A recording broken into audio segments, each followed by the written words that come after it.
제가 찍어드리는 거죠. 전 세계가 감쪽같이 속았습니다. 방법도 한결같았습니다. 평화 전략 뒤에 숨어서 계략을 짜는 지도자. 그 이중성은 선대로 거슬러 올라갑니다. 공동성명에 대해서 완전히 합의를 봤습니다. 여러분 축하해 주십시오. 때로는 통일과 경제 협력을, 때로는 무력 중단을 약속했지만 김씨 일가의 집요하고도 일관된 목적은 오직 하나였습니다. 다름 아닌 핵개발. YTN이 입수한 김정일, 김정은 부자의 극비 문서를 통해 두 얼굴의 퍼즐을 맞춰봅니다.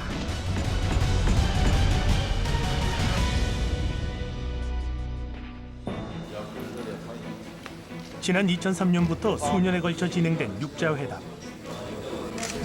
북한의 핵 폐기를 목적으로 출발한 회담의 최대 성과를 기억하시나요? 이 공동성명이 타결됐다는 소식이 들어왔습니다. 육자회담의 하이라이트는 4차례 회담 끝에 성사된 9.19 공동성명이었습니다. 이번 베이징 육자회담이야말로 평화냐 위기냐의 갈림길에서 우리 민족 스스로의 역량으로 평화를 선택하고 평화를 결단하고 이것을 회담의 타결로까지 이끌어낸 역사적 쾌거이다. 한국 외교의 승리다.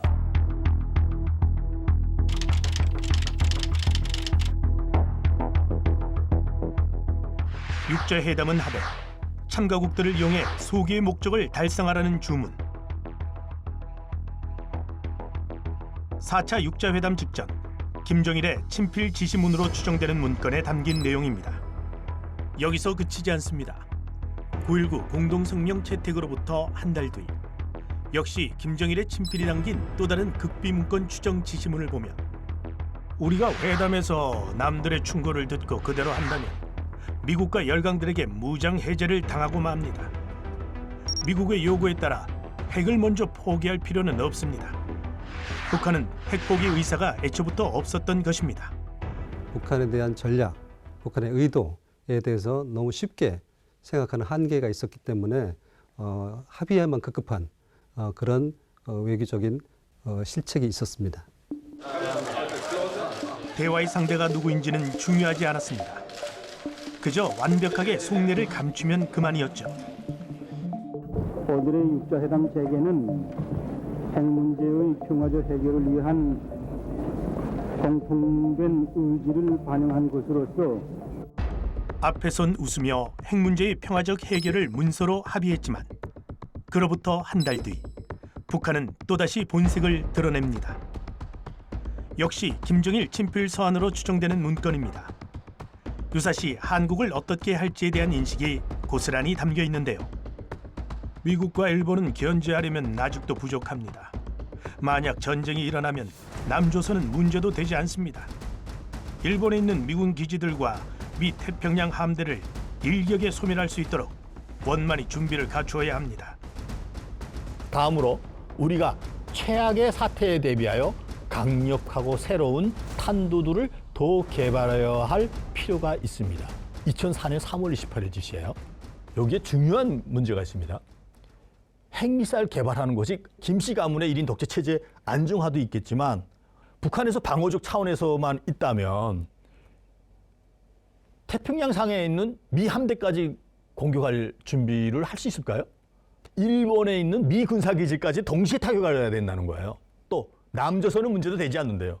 방어적 차원인데 말이 안 되죠. 이거는 북한이 방어적 차원에서 북한의 핵무력을 개발하지 않았다는 것을 말씀드리는 거예요. 미국과 일본을 타격하라고 준비시켰던 김정일. 그로부터 약 1년 반 뒤 문건에선 구체적인 방법에 대한 계획도 실려 있습니다. 역시나 육자회담 기간 중이었습니다. 오래전부터 지대지 미사일과 다목적 잠수정 등 비대칭 전력에 집중했다는 얘긴데요. 북한이 볼 때는 재래식 무기 쪽에서는 현격하게 남한보다 뒤처져 있다는 걸 알기 때문에 비대칭 전력으로서 군사적 우위를 점해야 되겠다라는 전략을 갖고 있기 때문에 지속적으로 이걸 하고 있고 그 이후에도 2021년도 1월 달에 제8차 당대회에서 자신들의 국방력 강화 5개년 발전 계획 이걸 세웠는데 거기에 보면 대개 미사일 부분입니다. 이처럼 가면 속 북한의 얼굴을 드러내고 있는 문건들. 제작진은 취재에 앞서 어렵게 입수한 해당 문건들의 신빙성부터 파악해봤습니다. 북한 내부 사정을 잘 알고 있는 인사들은 문건을 어떻게 평가했을까요? 신뢰성이 갑니다. 북한에서 쓰는 용어가 별도로 또 상용어가 따로 있기 때문에 어느 이제 문장을 여러 개 보면 뭐 북한에서 만드는 서류라는 거는 확실하고, 그리고 또 내용을 봐더라도 이제 김정은이나 이제 김정일이 얘기가 맞는 것 같습니다. 내용면을 볼 때는 한국에서 잘 쓰지 않는 표현들이 꽤 있습니다. 그래서 예를 들면 뭐 두음 법칙이 적용이 안 된다, 립장, 류출, 물론 이게 다 조작하려면 하겠죠. 그렇지만 어쨌든 이런 것들이 쉽게 쓰이는 고 있다라는 점, 그리고 또 이제 표현도 색다른 표현들이 북한만에 쓰는 고유한 표현들이 있기 때문에 저는 그것이 거의 진짜일 가능성이 많다라고 생각을 합니다. 놀랐어요. 막 내가 이거 알고 있는 건데 진짜 거의 친구들만 알고 있는 자료인데 저는 이거 가짜가 아니라고 봅니다. 어떤 의미에서 그렇게 보시나요? 이 자료를 보면 이걸 이렇게 가짜로 만들 수가 없어요. 우리는 북한에서는 소련이라고 했잖아요. 러시아라고 안 하고. 러시아 학자들 진짜 특별히 많이 좀 관심을 갖고 잘 돌봐주라고 제가 있을 때부터 거기서 이런 말을 많이 들었거든요. 예. 북한에서 직접 보고 들었던 바와 일치하는 부분이 많다는 문건. 그중 하나는 러시아 과학자에 대한 내용이었습니다. 연구소에서 사업하고 있는 이전 소련 과학자들을 잘 돌봐야 합니다. 생활에 불편한 점이 있으면 연구 성과에 지장이 있습니다. 사소한 문제까지도 관심을 돌려 가족들까지도 철저히 책임적으로 잘 돌보아야 합니다. 2004년 작성된 것으로 추정되는 이 문건을 통해 우리는 두 가지 사실을 유추할 수 있습니다. 북핵 개발에 구소련 과학자들이 오래전부터 참여했다는 점, 그리고 김정일은 그들을 무척이나 살뜰히 챙겼다는 것이죠. 구소련이 무너질 때 구소련 핵미사일 관련된 과학기술자들을 포섭해서 데려가는 일을 했습니다. 관련 내용을 좀 더 살펴볼까요?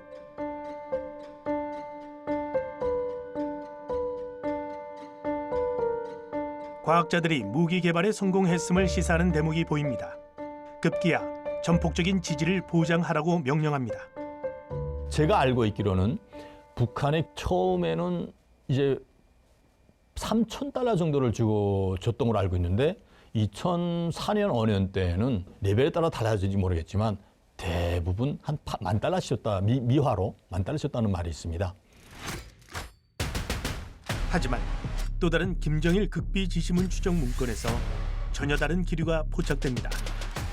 다름 아닌 구소련 과학자들을 철저히 감시하라는 지시였는데요. 국방연구소에 나와 있는 그 외국인 과학자들도 사실은 북한에서 많이 대우를 해주고 있지만은 너무 생활이 딱 한정적이고 제약을 많이 받으니까 장기간이고 업무를 수행 안 하고 자기 임대 기간만 끝나면 빨리 좀 교체해 주기를 원한다고 그렇게 말씀을 많이 하시더라고요. 전후 사정이야 어쨌든 구소련의 일부 과학자들이 북한의 핵개발 기지로 활동했다는 사실만큼은 부인할 수 없어 보입니다. 북러의 이 같은 혈맹은 최근까지도 이어져와 북한군을 러시아에 파병하는 엄중한 상황까지 만들고 있습니다. 이번엔 시점을 좀 더 과거로 돌려봅니다. 1998년 특수교육기관 책임자들에게 학생들을 빨리 가르치라고 재촉하는데 그 대상이 눈길을 끕니다. 중국, 대만 학생들에 대한 교육 훈련 과정을 빨리 끝내고 태천 군관학교에 보내어 교육시켜야 합니다.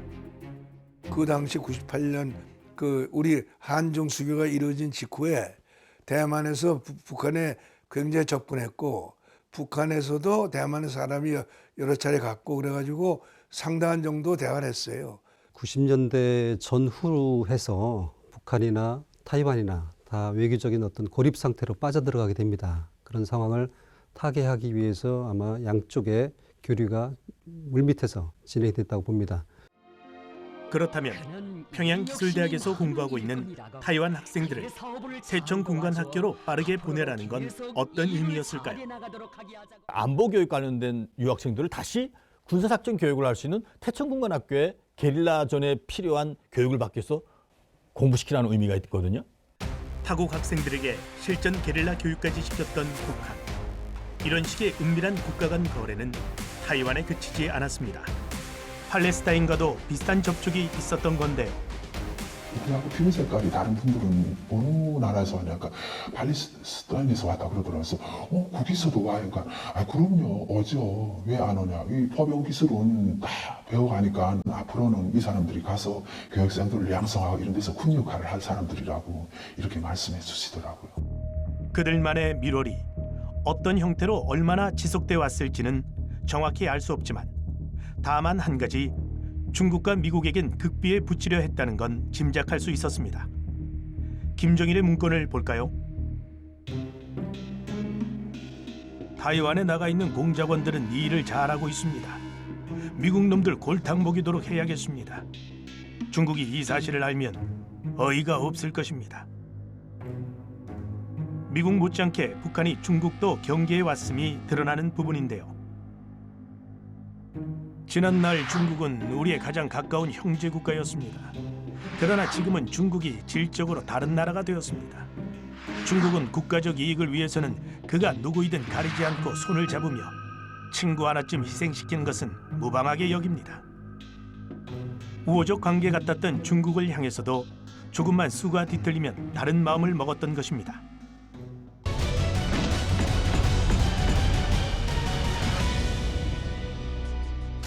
북한의 평화수요는 김정은 시대로 넘어와 훨씬 더 고도화 중입니다. 보수 정권과 진보 정권 할 것 없이 진영을 넘나들면서 말이죠. 2014년 박근혜 정부 당시 북한의 고위급 인사들이 인천 아시안게임 폐막식 참석을 위해 전격적으로 방한했습니다. 그러더니 이듬해 목함 지뢰 도발 사건으로 남북 상황을 급냉각시키고는 갑자기 또 태도를 바꾸어 재발 방지를 약속하기도 했죠. 이후 이산가족 상봉 행사를 성사시키며 냉운탕을 반복하더니 이윽고 돌이킬 수 없는 결정타를 날렸습니다. 제조선의 첫 수소탄 시험 완전 성공. 손바닥 뒤집듯 가벼운 태도로 남북 관계를 악화시키던 북한은 결국 4차 핵실험을 감행했습니다. 뿐만 아니라 그간 핵개발 연구기지를 얼마나 조직적으로 관리해 왔는지도 속속 밝혀졌는데요. 북한의 핵 연구기지는 공식적으로는 영변이 핵심으로 이루어지고 있습니다. 그 영변 핵 연구기지 안에 영변 물리대학이라는 곳이 있습니다. 핵 연구를 할 수 있는 모든 엔지니어뿐만 아니라 연구자들을 대부분 여기서 뽑고, 공식적으로는 군수공업부 직속으로 되어 있지만 중앙당 직속으로 130일 지도국이고, 이 모든 것들을 컨트롤하는 게 바로 216 연구소인데, 216 연구소. 사실상 핵개발 컨트롤 타워나 다름없는 조직에 2월 16일 김정일의 생일을 기념하며 자신들의 핵개발을 노골적으로 드러낸 것입니다. 4차 핵실험이 자행된 지 약 2달 후 쓰여진 담화문을 볼까요? 주목할 건 문건의 출판 시점인데요. 실제 작성 시기와 1년이나 차이가 납니다. 그 당시 한국은 박근혜 전 대통령이 파면되고 조기 대선을 앞두고 있는 등 정치적 격변기를 관통할 때였죠. 문재인 전 대통령의 취임을 앞둔 시점, 김정은은 어떤 속셈을 갖고 있었을까요? 대북 제재를 배격한 채 수단과 방법을 가리지 않고 외세에 무자비하게 대응하라는 주문. 나아가 혁명 사상인 자강력 제일주의를 영원히 지키라고 강조합니다. 그러면서도 핵무기 개발에 돈을 쓰느라 인민은 물론 어린이들에겐 사탕도 먹이지 못했다며 민심을 달래는 듯한 모습도 눈에 띄는데요. 무기 개발에 자원을 쏟아붓는 사이 주민들의 삶이 피폐해졌다는 걸 김정은 스스로도 잘 알고 있다는 방증이겠죠.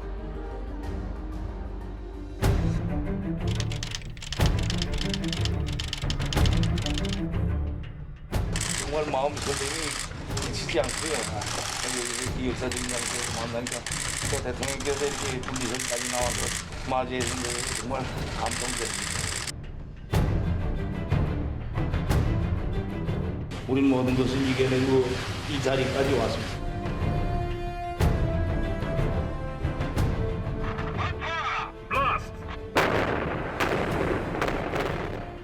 그야말로 역사적인 장면들이 쏟아지고 평화 무드가 최고조에 달했던 2018년 그해 5월 북한은 풍계리 핵실험장을 폭파시키는 과감한 결단도 서슴지 않았습니다. 여러분들도 다 목격하지 않았습니까? 부장님 폭파할 때 입구도 폭파되고 다시 한번 분출하면서 안에서부터 분출이 확 나왔댔죠. 안악에서부터 분출이 있었다, 폭발이 있었단 말입니다. 입구만 폭파했으면 그런 현상 나타난답니다. 그에 앞서선 김정은의 특사 자격으로 여동생인 김여정이 방한하며 한반도 평화에 물꼬를 트는 역할을 하기도 했습니다. 하지만 거슬러 돌이켜보면 김여정의 방한 하루 전 북한에선 건군절 70주년 행사를 성대하게 열었고 바로 이날 김정은은 핵개발 관련 핵심 기관들에게 담화문을 보냈습니다. 김정은의 실제 속내가 잘 담겨있는 담화문을 그대로 옮긴 것으로 추정되는 문건을 입수했습니다. 핵실험장 폐기와 관련하여 동무들은 적들의 거칠애식 평화 전략에 대비하여 철저한 대책을 세워야 할 것입니다. 남북 정상회담의 열매인 줄 알았던 핵실험장 폐기. 사실은 계획된 평화쇼의 조각에 불과했던 거죠. 북한은 이미 남북한 정상회담을 어떻게 하고 미국과의 정상회담을 어떻게 하고 그 하기 위해서 무엇을 선물을 줘야 되고 그런 것들을 다 계산을 했기 때문에 이미 2월 8일 날 북한은 핵 폐기장을 폐쇄한다라고 하는 것을 이 사람들한테 알려준 거거든요. 이 말의 의미는 북한의 김정은이가 얼마나 면밀하게 남북 정상회담을 준비하고 얼마나 주도 면밀하게 북미 정상회담을 준비했는가를 알 수 있습니다. 한 손엔 핵을 쥔 채 세계의 주목을 한 몸에 받았던 2018년의 김정은. 완벽한 가면 속 얼굴이었음을 그의 담화문이 증명합니다. 북한의 신형 무기들 또한 김정은의 평화 위장술 뒤에서 차근차근 진행돼 왔습니다. 자신의 생일을 맞아 해군 사령부에게 보낸 한 담화문에 해적 함대를 수장시킬 수 있는 신형 미사일 개발을 시하는 대목이 있습니다. 실제로 이 무렵부터 북한은 수중시험 발사 영상을 공개하는 등 SLBM 발사 시험을 꾸준히 해왔습니다. 북한은 2019년도에 북극성 3명을 시험 발사해서 성공했거든요. 그러면 언제부터 김정은이가 지시했느냐, 얼마나 주도 면밀하게 북한이 준비해 왔느냐, 그게 중요한 거잖아요. 북한은 김정은이가 2015년도에 조선노동당 군수공업부, 조선인민군 해군사령부 책임 일꾼들한테 한 담화에서 그런 얘기를 해요. 2000톤급 잠수함에 신행 미사일을 설치하는 사업을 빠른 시간 내에 해라. 그리고 이제 사실상 4년 있다가 이것이 이제 현실화되는 거거든요. 이어 또 다른 문건에선 다연장 로켓을 발사할 수 있는 4,000톤 이상급 잠수함을 건조해야 한다고 지시하는데요. 4,000톤급 이상의 잠수함은 잠수함에다가 핵 추진 기관을 이렇게 넣는 것은 전 세계에 뭐 미국, 영국, 러시아, 중국 몇 나라밖에 안 되는 거거든요. 굉장히 고도의 기술력을 요구합니다. 근데 북한이 이거 한순간에 이렇게 핵 추진 기관을 만들 수 있는 게 아니거든요. 우리가 생각하는 그 원자력 발전소를 아주 소형으로 만들어서 여기 집어넣어야 되는 거잖아요. 이러려고 하면은 아마 러시아의 기술이 좀 필요할 겁니다. 그래서 아마 북한이 러시아의 용병 행도로 파병을 했는데 반대급부로 받고 싶은 게 많을 거예요. 수중 공격을 위해 고성능 잠수함을 개발하려는 북한. 모든 건 김정은의 핵 로드맵이었음이 다시 한번 확인된 순간인데요. 최근 국제적 논란을 불러온 북한군의 러시아 파병만 보더라도 그동안의 핵 로드맵과 무관치 않다는 해석입니다. 육자회담 앞뒤로 전 세계를 기만해왔던 김정일. 1982년 2월부터 시작된 소위 내가 보기엔 그 핵을 가지고 하는 일종의 가장무도회죠.